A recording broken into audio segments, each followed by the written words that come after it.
Hello, everybody. Welcome into the Fantasy Pros Dynasty Football Podcast. My name is Ryan Wormeli. I am joined today by Pat Fitzmaurice and by Scott Bogman. As you might be able to tell from my voice, I just spent the week partying with my Fantasy Pros coworkers. Fitz, how are you recovering from our week in Vegas? Doing well. I managed to keep it reined in pretty well, but it was great catching up with you, Worm, and with so many of our coworkers, guys on the dev team and some of the other teams who I don't get to talk to on the regular, like I get to talk to you. And one of the highlights for me, we got to see the Sphere. That was really cool, but more impressive than the Sphere, Worm, was watching you nearly eat your body weight in crab legs at a buffet in Las Vegas. It was truly an impressive feat. It reminded me of the early Simpsons episode where Homer is forcibly removed from an all-you-can-eat seafood buffet. Kind of harkened back to that for me. By the way, I've already been told about this story, and I was not there. I have already heard this from secondhand accounting from our boy, the Welsh. He was like, if you, Worm was crushing crab legs. His jaw was on the floor.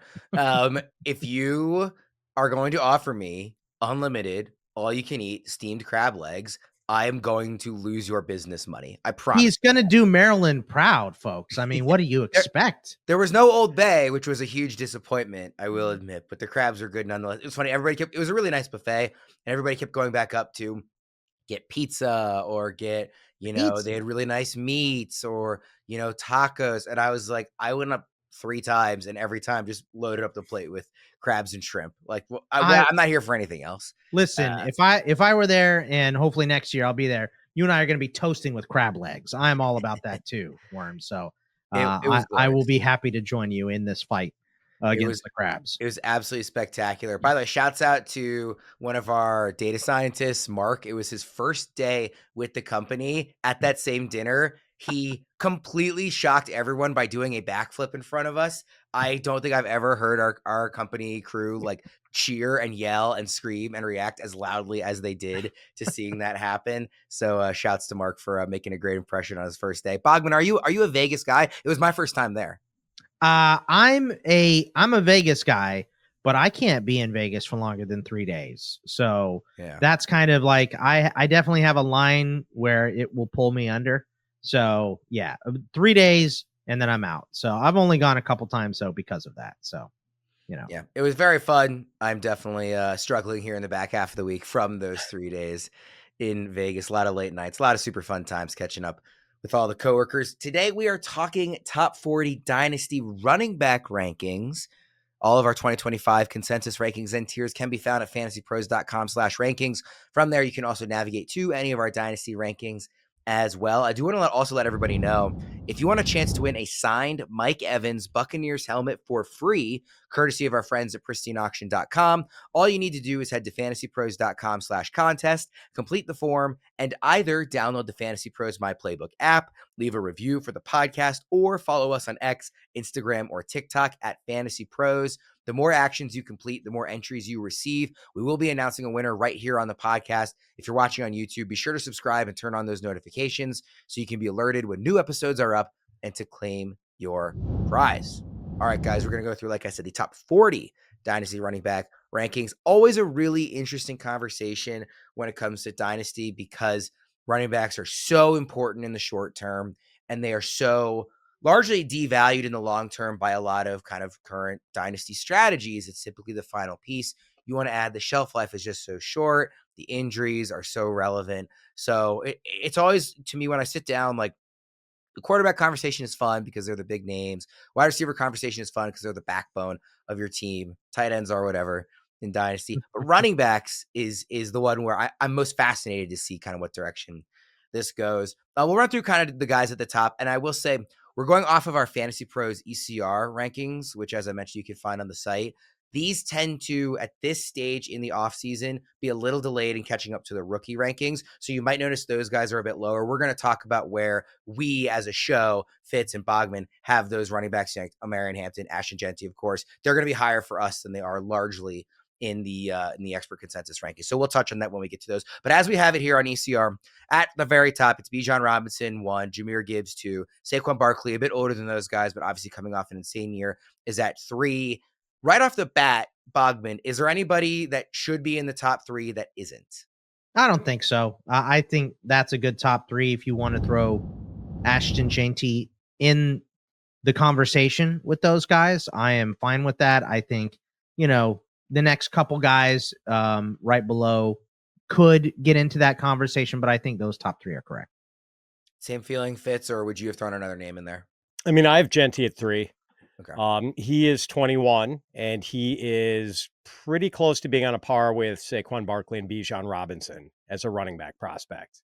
I know some people might order those 3 different ways, and some might have Jeanty at the bottom of the pile, but like he is close to those guys in terms of how good a prospect he is, and now he's younger. So I don't think there's any question he should be ahead of Saquon, who is going to be going into his age 28 season, just turned 28 on the Super Bowl, and he's great, but he's an older running back coming off a season in which he had 482 touches if you include playoff games. But obviously he's terrific, and the situation in Philadelphia is just so good with that great offensive line and a very good quarterback who's a running threat himself. But I don't think Saquon should be top 3. I think Jeanty should be top 3. Yeah, and I'll just say, so we're not like dancing around. Like Jeanty is currently 11th in ECR. Again, that is going to change. That is just a reflection of how early we are in the offseason. As we get further through this draft process and closer to April, and these dynasty ranks are updated, which they're constantly updated all year long. So please, go back and check on them, throughout the draft season and that process. But that's not reflective of how we feel. I don't think reflective of how most people feel. I think that's just a delayed ranking there. So I think it's good to talk about him now, even though, technically he doesn't show up on these rankings until 11. And I firmly agree. Like Bijan and Gibbs, I'm willing to listen to an argument for either order on those two. Like I agree with you guys that it's Bijan 1 and Gibbs 2. If you want to make the case for Gibbs, I would listen to it. And I think Jeanty is an easy 3. Like I don't even question it. Now, Bogman, you are a little lower on Jeanty than Fitz and I. You still have him in the top 6, so it's not like you're closer to ECR. But to me, he's 3. I will probably have him at 4 or 3. And we can do this a bunch of different ways, but contextually, I'm more of a win now guy than Fitz is. So Saquon, coming off the year that he had, can help you win a championship today. And I think Ashton Jeanty probably can as well, but landing spot is so much context for these guys, and we just don't know it yet. So that makes this exercise even a little more difficult at this point in the season. Like you said, not a lot of people dropping their rankings in because they want to see where a lot of this awesome rookie running back class is going to land. But Fitz and I are high on the class, versus ECR on pretty much every single prospect. So context is going to mean a lot for these guys, because if Jeanty slips and goes to somewhere where there's already a pretty good running back, then, like Gibbs, maybe a season and a half until he really gets rolling, right? But if he goes to Dallas, where all they have is Rico Dowdle, then wheels up. He's top 3, top 4 for sure. So there's just a lot of context that matters when it comes to where these guys end up. 4th in ECR is Breece Hall. He's followed by Devon Achane, Jonathan Taylor, Bucky Irving coming off his great rookie season, Kyren Williams, James Cook, Kenneth Walker rounds out the top 10. You guys are both lower on Breece Hall than ECR. ECR has him 4th. You guys both have him 7th. Fitz, do you think that there's a world where Breece Hall bounces back into not just that top 4, but like into that top 3 conversation after a strong season? Or do you think that that ship has kind of sailed of him as an RB1 and dynasty type of asset? He is a hard one to get our heads around. I think there's still a lot to like here with Breece Hall. He's 23. His pass catching ability is tops among his attributes. 57 catches last season, and he led all running backs in routes run by a mile. But I guess he doesn't seem as foolproof anymore. He had that ACL tear as a rookie in 2022, and he had some knee issues this year. So over 1,300 scrimmage yards. I think he was 14th among running backs in that category, 8 touchdowns. The Jets offensive line kind of hurt him early in the season. It was really bad over the first month or so, though it did get better. But like Hall's explosive run rate was way down this year. And maybe that's a little bit of a cause for concern. He just did not look like the same sort of electric guy he looked like, kind of at the tail end of last year. What do you think, Bogman? What went into your thought process for putting him at 7? Yeah, I think it's a lot of different things. It's the fact that he had the down year, he was injured, right? And I think the main thing for me is, what is this new offense with the Jets going to look like? Who's going to be the quarterback? We have a new offensive coordinator, Tanner Engstrand, who was the passing game coordinator with Detroit. They use 2 backs. They have Braylon Allen. They have Isaiah Davis. These are good running backs, behind Breece Hall. I think Breece Hall has the skill, as you said, to make himself be back in this conversation of the top 4 or 5 running backs for sure. I just think there's a lot of unknown going into what this offense is going to look like. Obviously, they're parting ways with Aaron Rodgers. Who's the quarterback? We have no idea who that's going to be at this point. So there's just a lot swirling around Breece Hall right now. Still a top 10 back, no matter what way you cut it. I just couldn't put him that high at number 4. The guy in this group of names that you guys are most disagreeing on is Jonathan Taylor. He's 6th in ECR. Bogman, you're one higher at 5, and Fitz, you're a few spots lower than ECR at RB9. So, Bogman, why are you higher than the Badger fan on Jonathan Taylor? I mean, Fitz, you should be ashamed, really. I mean, that's really what's happening here. Look, I know JT has had some injury stuff, but Anthony Richardson, I just don't know what kind of leap he's going to take, right? You have to keep giving the rock to Jonathan Taylor as much as he can handle it. I think this year, at least to start the year. So I just think the touches are going to still be there for him. There's no one threatening his job. The offensive line is good. And if they can get this offense clicking and humming, JT can score so many touchdowns. Maybe Richardson will take some away at the goal line, a la, Jalen Hurts and all of that. But he's been hurt a decent amount. I don't know how much you want him running at the goal line. So I just think Jonathan Taylor is still extremely explosive. He's still a high volume guy, and he's the biggest piece in this offense because right now, I don't know if you can walk. If Anthony Richardson makes no improvements, you're going to have to go with someone that can pass the ball downfield a little bit and bench him. So JT is the lead. He will be getting the ball first and most in this offense, and a little injury prone. I understand that. He's had a couple of the ankle things. I get it. And I think that's probably why Fitz doesn't like him as much as I do. But still, the skill is there. And he came back and looked good at the end of the year. So I'm all over JT still. Fitz, why do you hate Jonathan Taylor? And how much higher would he have ranked for you if he went to Minnesota? Oh, God. What a low blow. Jonathan Taylor is fantastic when healthy, and we saw that down the stretch in 2024. And like in redraft, when there are those numbers that come out of players and their percentages, how often they appeared on championship rosters, like Jonathan Taylor was way up there because even though he wasn't always around for people in the fantasy regular season in 2024, if you got to the playoffs with Jonathan Taylor on your roster, he was one of the guys who might have helped propel you to a championship. He was just that dominant down the stretch. And that is the selling point with him. The downside is that he's missed 16 games over the last 3 seasons. And it's gotten to the point where, we maybe have to be talking about his ankle issues as a chronic thing. That's the concern. Any concerns, Bogman, about Bucky Irving being not like a one-hit wonder, but like just we've only seen him do it once. Obviously, he didn't have that draft pedigree going into last season. Is there any concern in the back of your mind that it was an excellent year, but we might see kind of the other shoe drop this year? Or like we saw it for a full year, he was awesome enough that we're just buying in? Yeah, I think I'm buying in. And I do think that there with Bucky, he's not a guy. If I'm tiering, I would put my top tier, probably the top 3. Then it'd probably be the next 3 for me. Then Breece and Kyren by themselves. And then I have Bucky and James Cook and Kenneth Walker and Brown and Jacobs kind of all in a tier for me. So he would start the next tier because I don't think he's ever going to be 25 touches a game every single game guy. He'll get 25 touches in a game.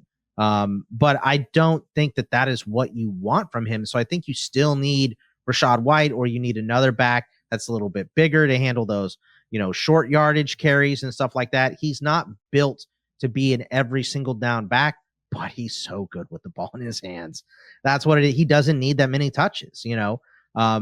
I think James Cook kind of built similar, doesn't need to be the 25 touch guy, but you put the ball in his hands because of what he does when he has it. So I think his ceiling is more limited than the guys above him, but I still am very high on Bucky Irving. And speaking of ashamed, I'm ashamed that I let the combine lower me on my original opinions on Bucky Irving. Fitz, a little more belief in Bucky Irving. You've got him RB6. By the way, we've got in the show sheet Bogman put together, it's got the date of birth for these guys. Bucky Irving shares a birthday with me exactly 10 years later, which is just deeply just a decade younger than you were. No big deal. That's brutal. Wow. Fitz, but you have him RB6. Seeing is believing. Bucky was just phenomenal his rookie year. He finished with 1,122 rushing yards and 8 touchdowns, and he only averaged 9.2 carries a game over the Buccaneers' first 9 regular season games. So 5.4 yards per carry, a 55.1 success rate, according to, I think, Pro Football Reference. Just a phenomenal number for a running back. 47 catches. Like Rachaad White actually had his best season as a runner by far, but by the end of the season, the Bucs had basically benched him. Like, Bucky is just that good. He is a special talent. And even if the Bucs added someone, like even if they added a third running back on day 3 of the draft, it wouldn't deter me at all from wanting to acquire Bucky Irving. And I don't have any Bucky Irving in Dynasty because, like Bogman, I let that slow 40 time at the combine last year discourage me. And it was a huge mistake. One I've now made twice, first with Kyren Williams, then with Bucky Irving. Bogman, he just mentioned Kyren Williams. The last kind of thoughts on this top 10 that I want to hit on is just, I feel like Kyren Williams, James Cook, and Kenneth Walker are all very similar, not stylistically. They're all ranked in a similar range. It's kind of a low-end RB1 in Dynasty. They're all similar ages. They're all born in either 99 or 2000. They've all been really productive at times, some more than others, but they've all had, moments and prolonged periods of real productivity. But they all have had various question marks, again, different ones for each, but they all kind of fit in that same bucket to me. How did you go about evaluating which one you wanted to have at the top of that group? Again, talking about Kyren Williams, James Cook, and Kenneth Walker. Yeah, for me, it's, the inventiveness of and just the trust that I have in Sean McVay and that offense to score regardless of, maybe some missing pieces. So I have Kyren at the tippy top. I also think that the best backup for those guys is Charbonnet by a decent margin. So I love Ken Walker. He's probably my favorite out of all of those guys, but I have him ranked 3rd because I think not only has he had the injury issues, but he has a legit backup that could take his job if he doesn't look the same after coming back from an injury, if he looks slow or whatever. And I also think that just how productive Charbonnet was in the back end, they're going to give him a little bit more. So, James Cook, as you mentioned as well, has a very good backup in Ray Davis as well, a guy that could take it, pieces of his job. So they all have that. They all have questions. You're right. My answer to that would be who is going off as the cheapest, whose ADP is lowest on whatever site you're playing in. That's the guy I'm targeting.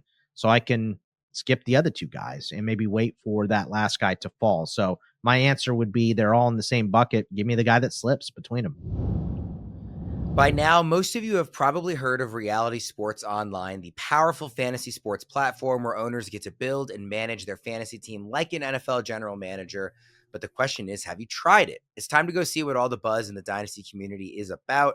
Free agency, multi-year contracts, a rookie draft, multi-team trades, franchise tags, contract extensions, first-round rookie options, automated contract and salary cap functionality, and much, much more. Think it sounds complicated? It's not. The best thing about Reality Sports Online Fantasy Front Office is that it doesn't take any more time than a standard league. It just requires more strategy. Think you're among the fantasy elite? Well, this is the platform to test your mettle. Still not sure? You can test out your general manager skills for free in a mock free agency auction. If you like what you see, use promo code FANTASYPROS to receive a 10% discount on your team or league today. That's promo code FANTASYPROS to receive a 10% discount on your team or league today. Fantasy just got real at realitysportsonline.com. All right.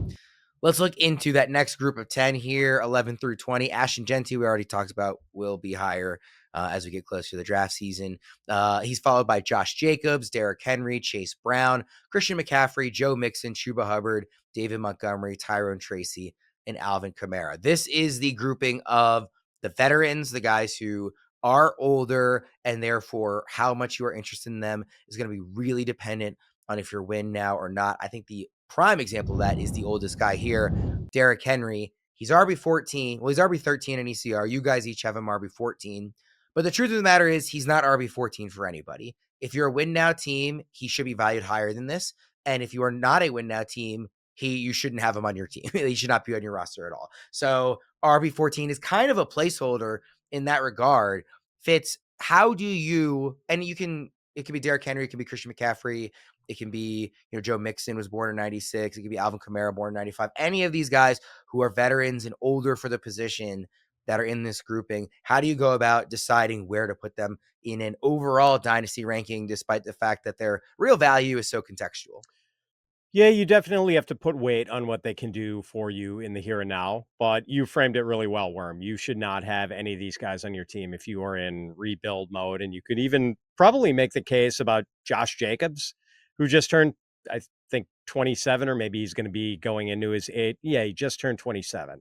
So basically, if you're in rebuild mode, you should not have any running backs who are 27 or older.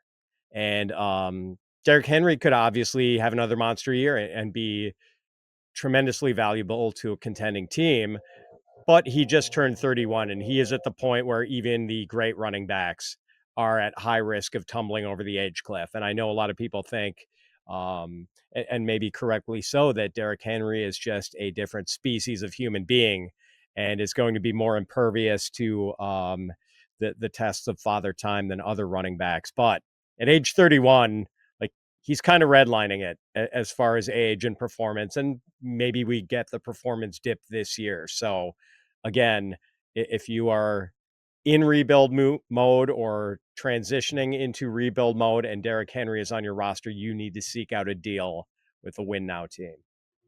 Same kind of thought process for you, Bogman?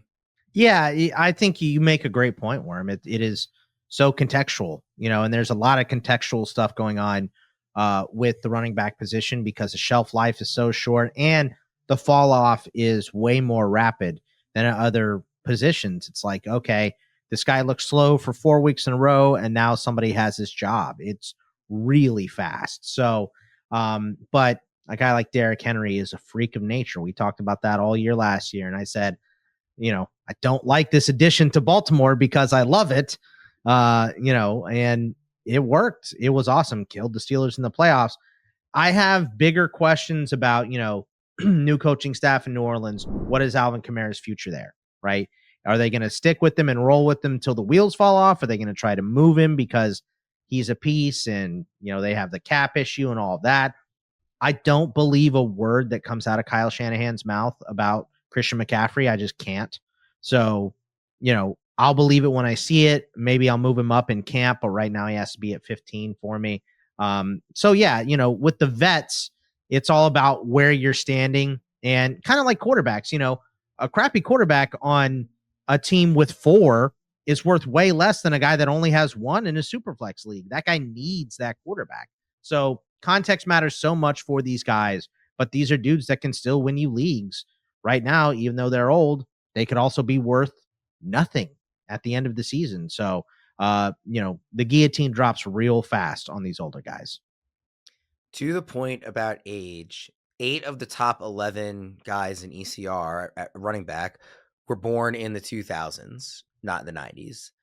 1 of the next 15 was born in the 2000s. Everybody else was born in the 90s. Like, this is where you're a good player. You've been productive. You've won people championships in the past, but you have to be youthful at this position to be ranked really high. The only player who is not in the top 10, who is in the top 30 though, so in that 11 to 30 range, who is not a rookie born in the 2000s, is Chase Brown. Literally everybody else is either a rookie who we haven't seen it yet or was born in the 90s in that stretch from 11 to 30. So Chase Brown is an outlier here. Fitz, he's somebody you've been high on previously. You have him actually inside the top 10 for you. He's not in this 11 to 30 range in your personal rankings, but he stands out in terms of the age. And we just saw him, particularly after Zach Moss went down, have a superb season.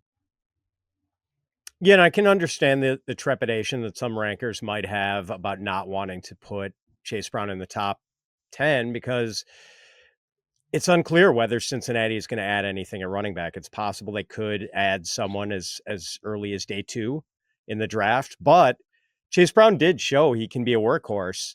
After Zach Moss got hurt in week 8, Chase Brown averaged 23.7 touches per game and 116.3 yards from scrimmage per game the rest of the way. Like his snap share was 80% or higher in every game he played after Zach Moss went down. So Chase Brown was fantastic, but will the Bengals add another running back in free agency or the draft? I think that's what everyone is waiting to find out. Bogman, you're a little lower on Brown than Fitz is, but you are still higher than ECR. You got him inside your top 12, so he's an RB1 for you in Dynasty.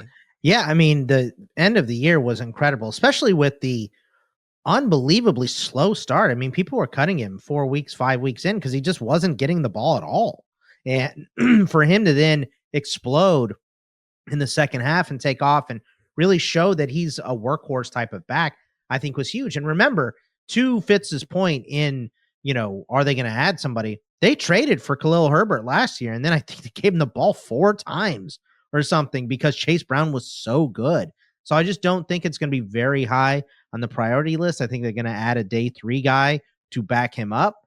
And with this class, you can very much afford to wait and take a pretty good back in day 3. So I think it's going to be wheels up for him. I think he's going to get a ton of touches this year and maybe moving forward.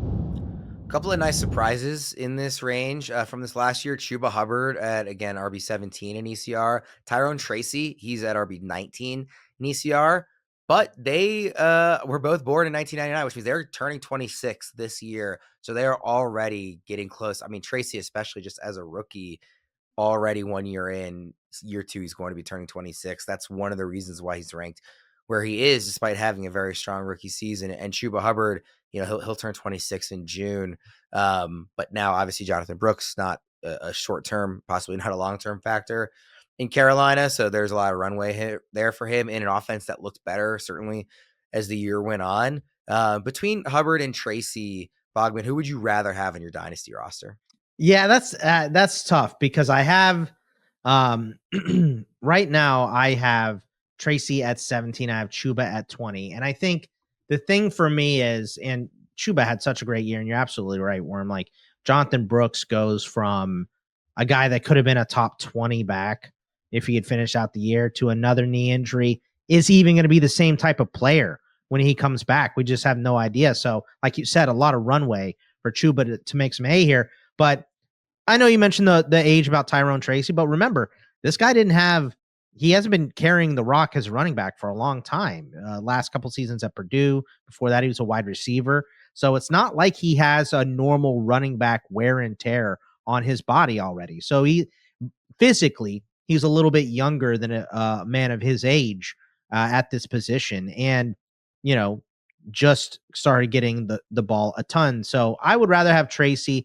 And I think, again, with a young team that has who knows what's going to happen at running back or at quarterback, you're going to have to hand the ball off a lot. And Tyrone Tracy proved at the end of the season he is the guy. So I'm a big fan of both these guys. I like the team context a little bit more for Carolina because we know they have Bryce Young. They need to add some wide receiver talent, and the defense is real bad. So they're going to need to be scoring a ton of points to try to play catch up. With the Giants, I just think Tyrone Tracy is going to get volume because we don't know who the quarterback is here. Hubbard or Tracy, Fitz? Do you have a strong preference one way or the other? Not a strong one. I've got Hubbard 16 and Tracy 19, and I would not try to argue that Boggs is wrong in having Tracy ranked higher. I think part of it is the perception that with Hubbard that he was sort of viewed not only by dynasty managers, but also by the Panthers themselves as sort of either a complementary piece or a backup going into last year. But then he went out and proved how good he was 1,300 plus scrimmage yards, 11 touchdowns. And he's pretty much assured of being a workhorse this coming season, with Jonathan Brooks likely to miss all or most of the season after that ACL tear, number 2 for Jonathan Brooks. But Tracy, like, the RB19 ranking I have for him could be way too high or way too low a ranking. Like, he's kind of a hard guy to peg, but 1,100 scrimmage yards and 6 touchdowns as a rookie, pretty impressive.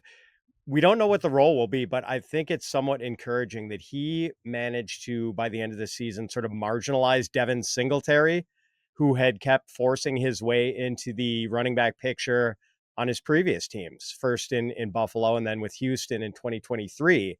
So he only got carries when Tracy fumbled.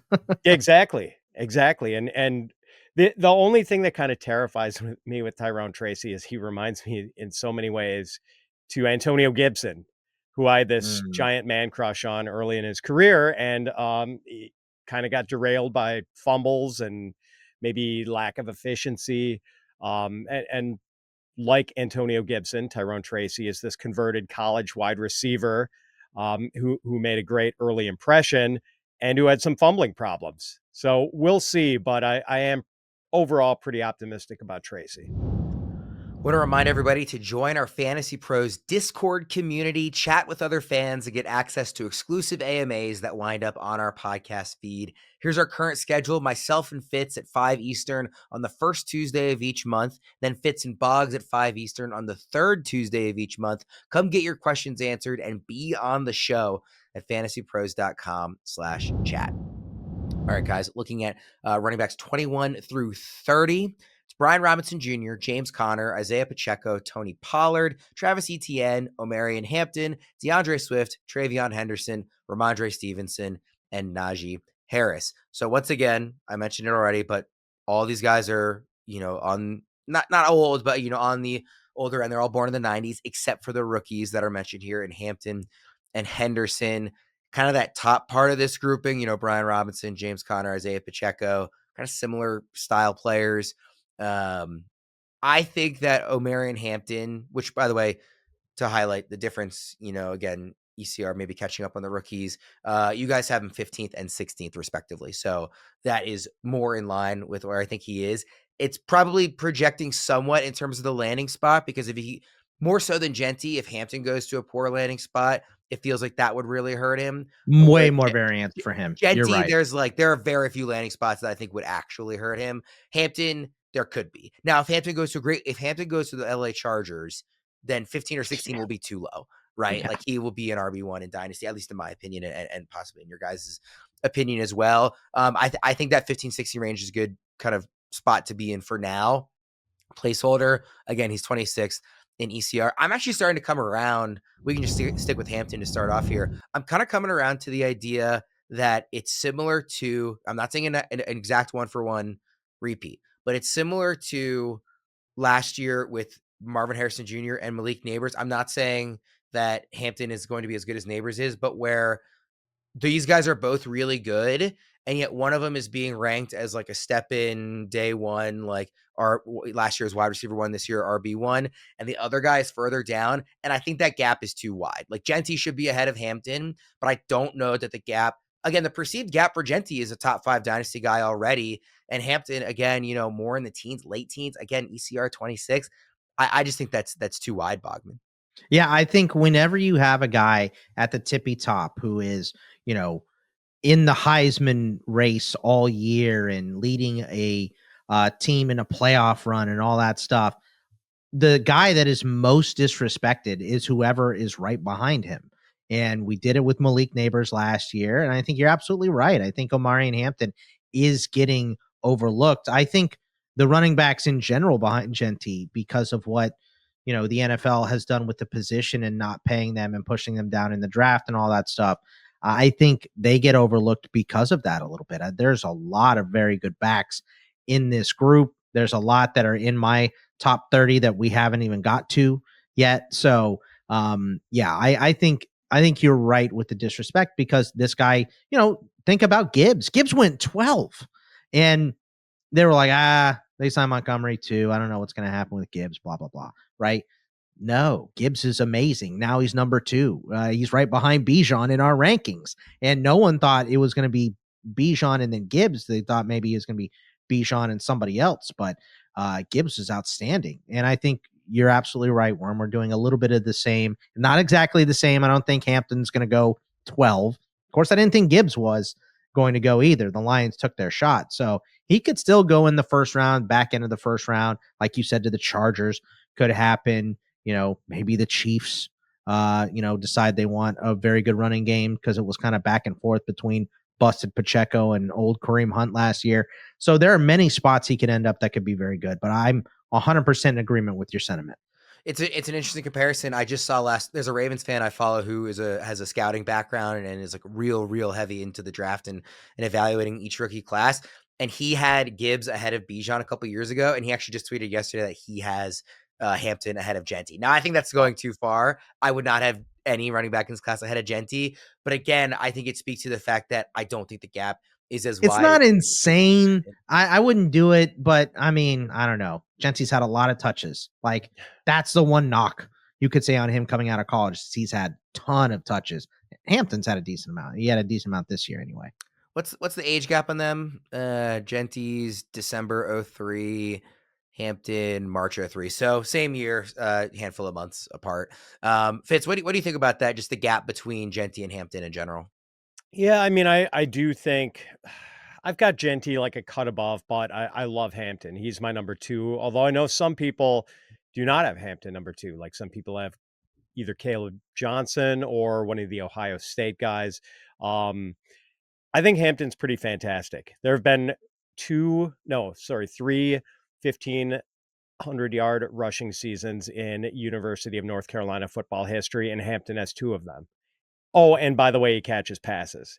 And he's this big dude who just like is a load to bring down. And he's actually violent and pretty elusive. Like he has his lateral agility for a bigger dude is really impressive. Some people have comped him to Nick Chubb, and I don't hate that comp.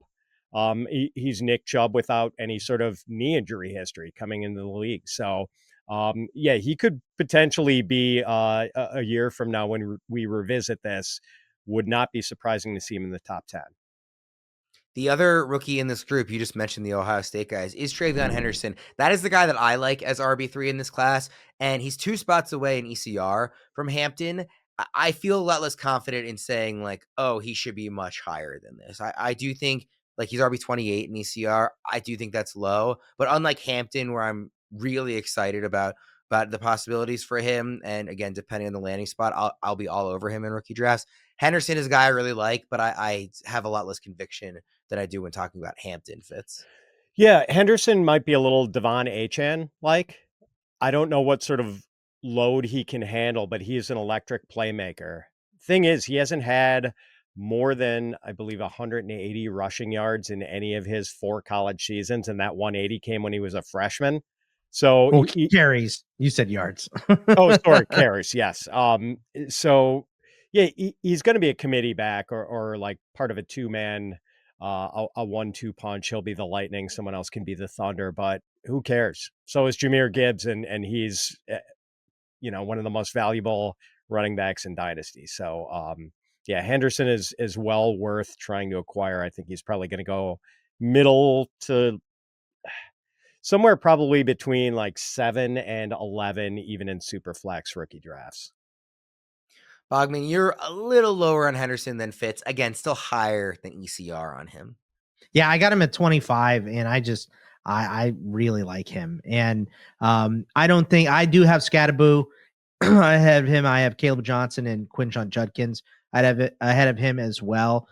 I do think that the lack of being able to touch the ball 25 times, it caps the ceiling for sure, but it also caps the floor because he doesn't need 20 touches to make an impact. He needs 11, 12, something like that. And he is going to make a big play somewhere in there most games on that few amount of carries. And if he ends up somewhere where he gets more than that, it could be more than a couple huge plays. So I do really like Henderson. I just think a couple of these guys in the class can handle a heavier workload.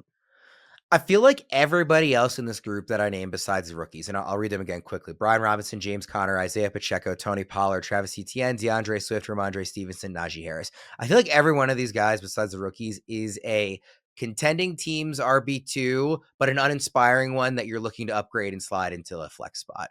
Like, I feel like that's how I would describe all of these guys. Does anybody stand out that doesn't fit that bill for you, Bogman, or is that a fair assessment for pretty much all those names? I think that's a pretty fair assessment. Some of these guys I would say are, 1A instead of a 2. I think Ramondre Stevenson's a 1A.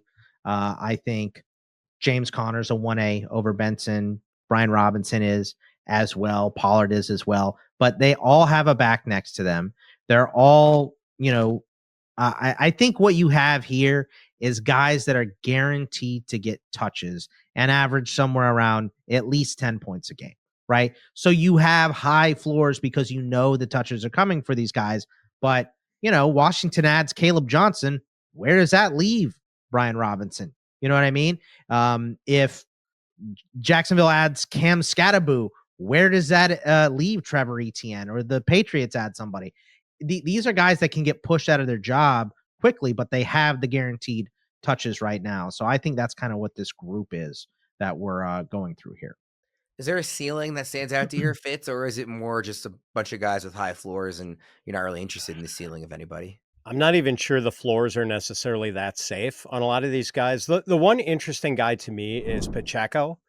And we were having a conversation at lunch one day during the trip to Vegas, and Andrew Erickson made a pretty compelling point about Pacheco being one of the more intriguing buy low candidates in Dynasty, just because he was so good as a rookie, and then he was sort of frozen out of the Kansas City offense late in the season and in the playoffs, and that's going to be fresh in everyone's mind. But he just wasn't himself, and understandably so. The dude broke his freaking leg early in the season. Like, he was just not going to be the same Isiah Pacheco we saw his rookie year. And I think that Isiah Pacheco still exists, but it wouldn't be any surprise if we didn't see him back to his old self until this fall. But I think this is a really good time to swoop in and try to make a deal for him. Yeah, and Fitz, I'm glad you brought up Pacheco because our guy Deepak Chona, the sports MD, we had him on the Sunday show, and we talked about Pacheco a lot on that show, and the fact that he said, look, he's going to be able to come back at the end of the year, but he's probably not going to be himself. That was his exact words, and that's exactly how it played out as well. So you give him a little more recovery time, and if the Chiefs don't decide to add a running back, and that's always, with all of these guys, even Pacheco, that's the danger of having a deep running back class, is any of these teams can add a back, and all of a sudden your lead back is getting fewer touches and competing maybe for their own job. So Pacheco, I would put in that bucket, but if they don't add anybody because he looks good in, spring and, we're getting into fall camp and here he is looking good, then yeah, he's going to be right back to the Pacheco we thought he was going into last season, and this is going to be low. So I like the point that you bring up with him for sure. Last guy in this group, Fitz, that I want to highlight, just Travis Etienne. Is there a case to be made for him as a buy low, just with new coaching staff in Jacksonville and possibly new opportunity, or is that ship sailed? I kind of worry that we haven't seen the good stuff from Etienne since early in 2023. Like, there was a point he was averaging, I want to say over 20 PPR points per game about midway through the 2023 regular season. And then from the midpoint on, it was more like 13 and a half. And then he was the second best running back just as a runner, maybe a better pass catcher, certainly. Oh my God, I'm blanking. Who is the Jaguars? Bigsby? Tank Bigsby. Sorry. Too many days in Vegas. Long but yeah, no kidding. So, but Tank Bigsby was a better runner than Etienne was this past year. That's kind of concerning. And I don't know. I now see Etienne as sort of just a guy on my dynasty rosters rather than a building block. Just quickly, Bogman, any thoughts on Etienne? Same as Fitz. I think, just looking at his game log from last year, the most rushing yards he had in a game was 68. And that was week 3. And after that, he had 2 games of 50 yards or more. One was at 50 and one was 65. So I just think with Liam Cohen coming in, maybe the whole offense can look better. The rising tide raises all ships, blah, blah, blah, all of that. So maybe he could look better, but there's no guarantee that he is even going to be Cohen's guy. It could be Bigsby. It could be someone they draft. So, yeah, I'm just not really sold on Etienne. For the last group of 10, we'll go a little bit faster because there's not, these aren't a list of names of guys you're going to be really heavily relying on in Dynasty. You're trying to find some upside. You're trying to find some value guys who could be ranked a lot higher a year from now. From 31 to 40 to wrap things up, J.K. Dobbins, Zach Charbonnet, Rachaad White, Trey Benson, Aaron Jones, Quinshon Judkins, Jaylen Warren, Tyjae Spears, Tank Bigsby, and Jonathan Brooks. So, Fitz, when looking at this group, just right off the bat, is there anybody that stands out to you as, I do think there's real significant upside here? Let's set aside Quinshon Judkins, because obviously a rookie kind of inherently has more upside. We haven't seen them yet, but setting Judkins aside, is there anybody else that we've seen do it before that has some upside here? It's going to be real interesting to see where Dobbins lands. And just for the short term, a guy with that sort of medical history, I don't want to count on for more than like a year or 2 tops. But as Boggs mentioned, like, play Dynasty for the short term. And all of a sudden Dobbins becomes an interesting piece. What if he lands in Dallas? What if Dallas doesn't draft Ashton Jeanty, as everyone is predicting them to? So depending on where he winds up in free agency, he's very interesting. I think Charbonnet showed us his potential this year when Kenneth Walker wasn't around. So that's about it. I mean, this is kind of, there's some guys who, like, I don't think should be on the list, like Jonathan Brooks. I would not have in my top 40. This is kind of the point where these are all pretty expendable players. What about Trey Benson, Bogman? He's somebody that I really liked in rookie drafts last year in anticipation of when James Conner is no longer around. Benson will have a great opportunity and a great offense. Really got like no run for most of the year. He's the youngest guy in this group besides Judkins, and I guess technically Brooks, who I think we all agree maybe shouldn't be in the top 40. So a guy like Benson, he's young. He's in an ascending offense theoretically. Is this somebody that you think could be an interesting buy low, or was it a rough enough rookie season relative to expectation that you're not really interested anymore? I honestly don't really care about the rookie season because, James Conner's in front of him. James Conner is a workhorse back. What concerned me is the fact that they extended James Conner. That's what I didn't like, was they gave him a couple more years on this deal. So it's like, ooh, was that because they really like what James Conner was doing, or because they don't like what Trey Benson was doing? So that concerned me a little bit. I still think that the second year, especially in a year where he didn't do much, so he kind of got to sit and recharge his body a little bit after a lot of touches at Florida State, I think he could come out swinging this year. So I think he's a good type of buy low, especially for a guy sitting behind James Conner who has an extensive injury history and is old. So I like the spot for him. Charbonnet, I think, should be ranked most likely way higher than this. I think the skill set is so good. I would put him in because I have, some of these rookie guys in. I got Scattaboo at 22. I have Caleb Johnson at 23 and Judkins at 24.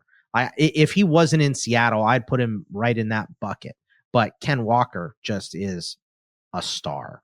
So he's an injury-prone star, but he's a star. So when he's out there, it's hard to find Charbonnet touches. So I think he's a guy that I like in terms of upside as well. Can I push back a little on Benson? Like, Sure. I would flip him for a 3rd rounder right now if I had him on my team. Like, there have been too many red flags. One, that he kind of went into the regular season last year as like 3rd on the depth chart, I want to say. Like, he wasn't even ahead of Amari DiMercato. And then just the fact that the Cardinals were willing to re-up with James Conner for another 2 years, kind of signaling that they didn't feel like Trey Benson was ready to take over as the lead guy. So Fitz, would you rather have Dylan Sampson or Trey Benson? Sampson without question. No Devin question. Neal. Devin Neal. Damian Martinez. Whoa. Okay. Rashard Smith. I want to see where the line is on these rookies. Probably Benson over Rashard Smith. But I mean, but that's significant. That's a lot because I think you would have Giddens and Monangai maybe ahead of him as well. That's like 10 of these rookie backs. Maybe not Monangai just because he's a smaller dude. But sure. I love his running style. But I just worry that Monangai could possibly be like a 7th rounder if he doesn't blaze a really fast time. So that's fair. But I do think there are at least a dozen, maybe 15 rookies in this class I would rather have than Trey Benson. Oof. Interesting. I mean, Benson's only 22. He'll be 23 by the time the season starts. But I would say this because the running backs are so, the shelf life is so short. If he isn't on his horse, you're not hearing good things about him in camp. Yeah, I really want to move. It's probably too late to move him at that point for anything. I agree. I think you either move him to say like if you can get like a third, for example, like Fitzhughes, you get him to take that, or you say I'm hoping he takes a step, and if not, I know I'm getting nothing because I do think like it feels weird to say for a 22-year-old and only a second season, but it's like a last chance for dynasty managers pretty much already, right? So there's very few Chuba Hubbard outcomes where you kind of look dusted in your first couple seasons, and then here he comes. There's a lot of guys in this grouping who are sharing a backfield to varying degrees, but sharing a backfield. Guys like Rachaad White, Jaylen Warren, Tyjae Spears, Tank Bigsby, all of them have players in their backfield who we've already mentioned higher, or in some cases much higher on this list. Of those guys, White, Warren, Spears, and Bigsby, Bogman, how do you kind of parse through who you like and who you don't like of guys in that situation? Well, the thing for Warren, who is an RFA this year, but the Steelers are not letting him go. Najee is a UFA, so he could go wherever. There are some guys that are UFA: Aaron Jones, Najee, A.J. Dillon, Chubb, Javonte. Not a lot. You're going to see way more movement from some guys getting. I think Raheem Mostert got released today, so you're going to see more of that stuff before the draft because teams know they can just draft whoever, or they don't need a 4th running back or whatever. But I think Jaylen Warren, right now, if the Steelers don't draft a running back, they have a ton of needs. They don't go out and sign someone. They don't have a ton of money. They need to save it for a quarterback. I think Jaylen Warren could be the lead back for Pittsburgh this year. So I'll have him a little bit higher since he may get a prove it year. But I don't know. I like Rachaad White, but he got pushed out. Who was the other guy you said? I'm sorry. Spears and Bigsby. Spears and Bigsby, I don't know. Like, I think Spears has had his chance. He couldn't push out Tony Pollard. I think Tony Pollard's better. So I think his upside is limited. And Tank Bigsby, with Liam Cohen, who knows what's happening with that RB situation. He could be a 3. He could be off the team. He could be their 1. So there's just so many. There's a lot for Tank up in the air right now. Fitz, same kind of group of guys. How do you evaluate them? Bigsby is really interesting because I think he has a pretty high rushing upside. The only problem is that he does not catch passes at all, and most dynasty leagues are full point PPR. So like he's always going to have kind of a lid on his potential ceiling. Although I do think he's a better runner than Etienne, and I think Liam Cohen's going to determine the same thing. I am intrigued, maybe a little more intrigued by Tyjae Spears than Boggs is, just because like he has had moments where he has looked fantastic, like a potential star.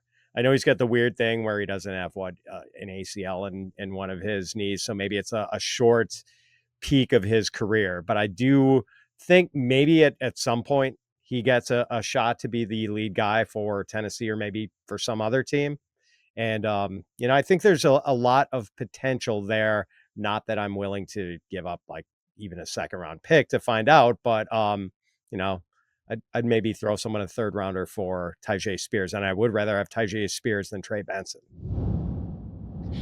We'll wrap up, which kind of looking at some of these other names that weren't inside the top 40. Just highlight one guy each for me, and let's not highlight the rookies because we have a lot of rookie specific content that we've done already that we have coming up. So we're gonna be this class is amazing at the running back position for rookies. So we're gonna be talking about them a ton. So for this conversation, I want to put a bow on it with non-rookies outside the top 40 that you have any degree of interest in. Some of the names that we didn't get to that are kind of next up in the rankings: Blake Corum, Braylon Allen, Ray Davis, Rico Dowdle, Javonte Williams, Jalen Wright, Jerome Ford, Tyler Algier. It doesn't have to be one of those names. It could be somebody else. If there's somebody that you really like that wasn't mentioned, it could be one of them.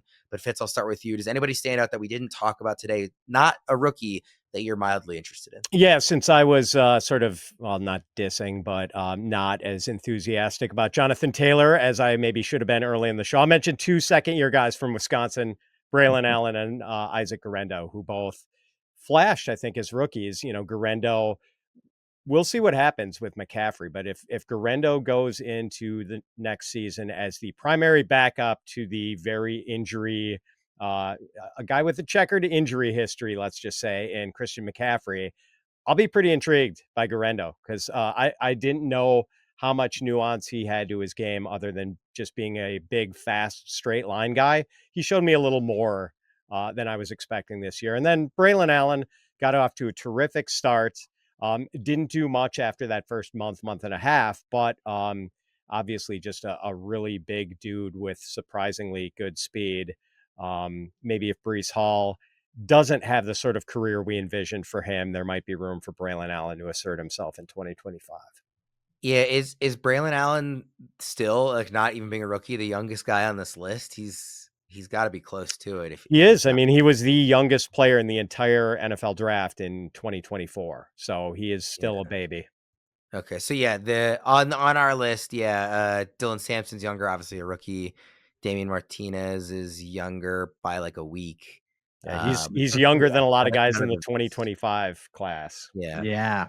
Anybody for you, Bogman, that stands out again? Not the rookies. Yeah, I have Blake Corum at 34. I have Ray Davis at 36. So both inside my top 40. Obviously, just huge impediments in front of them. But I think the skill set for both these guys is handle the rock 20 to 25 times a game, score a bunch of touchdowns. And I think that they both showed a little flash of being able to do it last season. It's just they have huge impediments in front of them, and James Cook for Ray Davis, and then obviously Kyren for Blake Corum. And I'll say this, it would be interesting because now we know Cooper Kupp is getting dealt, right? They've kind of already said they're working on a deal for him.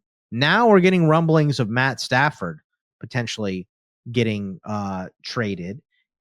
Would they move Kyren and go with Blake Corum? I think there would be teams that might be interested in Kyren Williams. I don't know if you hit the reset button wholly and completely, but look at how well the Rams did with their draft picks last year. They fixed this defense with these draft picks, and they haven't had draft picks for a while because they've been trading them, but they really nailed it in the draft last season. So I wonder if that would give them confidence to potentially add picks, and maybe Kyren could be a guy under the radar on the move if these dominoes start falling for the Rams.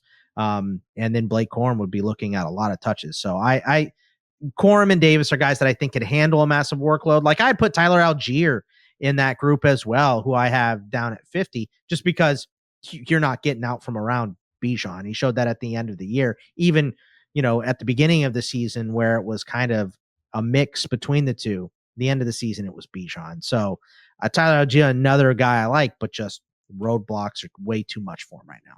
Yeah, the interesting thing with the Rams backfield is that Kyren's only 2 months older than Blake Corum, so it's not like you're making room for the younger guy. They're essentially the same age. But it is an interesting thought. If they start moving pieces, would they consider him as one of those pieces to move, just given the nature of the position? All right, we'll wrap up there. Those were our top 40 plus a handful more running backs in Dynasty.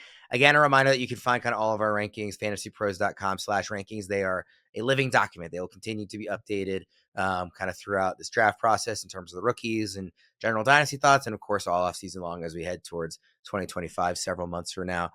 For Bogman and Fitz, I'm Ryan Wormeli. Thanks everybody for tuning in and suffering through my half a voice from Vegas, and we'll see you again next time.